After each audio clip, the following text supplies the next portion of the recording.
ಸರ್ಕಾರವು ಅನೇಕ ರಾಜ್ಯಗಳಲ್ಲಿ AIIMS all India medical science ಅನ್ನು ಸ್ಥಾಪಿಸಲಾಗಿದೆ. ಆದರೆ ಕರ್ನಾಟಕದಲ್ಲಿ ಒಂದೂ ಇಲ್ಲ. ಇದಕ್ಕಾಗಿ ನಾನು ಘನ ಸರ್ಕಾರಕ್ಕೆ ನಮ್ಮ ಕರ್ನಾಟಕವನ್ನು ದಯವಿಟ್ಟು ಗಮನಿಸಬೇಕೆಂದು ಹೇಳಿಕೊಳ್ಳುತ್ತೇನೆ. ಈ ಆಸ್ಪತ್ರೆ ನಾನು ಹುಬ್ಬಳ್ಳಿಯಾಗಲಿ ಬೆಂಗಳೂರಿಗಾಗಲಿ ಕೇಳ್ತಾ ಇಲ್ಲ. ನಾನು ಕೇಳ್ತಿರುವುದು ರಾಯಚೂರು ಜಿಲ್ಲೆಗಾಗಿ. ರಾಯಚೂರು ಜಿಲ್ಲೆ ಭಾಳ ಹಿಂದುಳಿದಿದೆ. ನೀತಿ ಆಯೋಗದ ಪ್ರಕಾರ ಸಹಿತ ಅನೇಕ ಹಿಂದುಳಿದ ಪ್ರದೇಶಗಳಲ್ಲಿ ಅದು ಒಂದಾಗಿದೆ.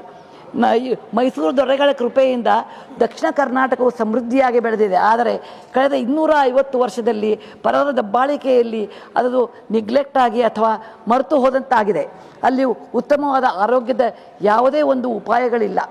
ಅಲ್ಲಿ ತೀರ ಬಡತನ, ಆರೋಗ್ಯದ ಸಮಸ್ಯೆ ಮತ್ತು ವಿದ್ಯಾಭ್ಯಾಸದ ಕೊರತೆ ಇನ್ಸ್ಟಿಟ್ಯೂಷನ್ ಇದ್ದರೂ ಸಹಿತ ಅವು ಉತ್ತಮ ರೀತಿಯಾಗಿ ಇಲ್ಲ. ಇದರಿಂದ ಅಲ್ಲಿಯ ಬಡ ಜನರು ತಮ್ಮ ಆರೋಗ್ಯಕ್ಕಾಗಿ ಮಾಡುವ ಖರ್ಚನ್ನು ಅವರು ಬೆಂಗಳೂರು ಅಥವಾ ದೊಡ್ಡ ಪ್ರದೇಶದಲ್ಲಿ ಇರೋರಿಗಿಂತ ಹೆಚ್ಚು ಖರ್ಚನ್ನು ಮಾಡುತ್ತಾರೆ.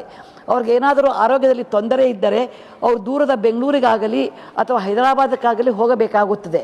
ಇಂಥ ಪರಿಸ್ಥಿತಿಯಲ್ಲಿ ಅವರಿಗೆ ನಾವು ಆಲ್ ಇಂಡಿಯಾ ಮೆಡಿಕಲ್ ಸೈನ್ಸಲ್ಲಿ ಮಾಡಿದರೆ ಬಹಳ ಅನುಕೂಲವಾಗುತ್ತದೆ. ಆರ್ಟಿಕಲ್ 371J ಪ್ರಕಾರ ಇಂಥ ಸಂಸ್ಥೆಗಳನ್ನು ಅಲ್ಲಿ ಸ್ಥಾಪಿಸಿದರೆ ಅವರಿಗೆ ಪ್ರತಿಶತ 70ರಷ್ಟು ಜನರು ಅಲ್ಲಿಯ ಜನರಿಗೆ ಇದು ಸೀಟು ಸಿಕ್ಕು ಮತ್ತು ಅಲ್ಲಿಯೇ ಪದವಿಯನ್ನು ಪಡೆದು ಜನರಿಗೆ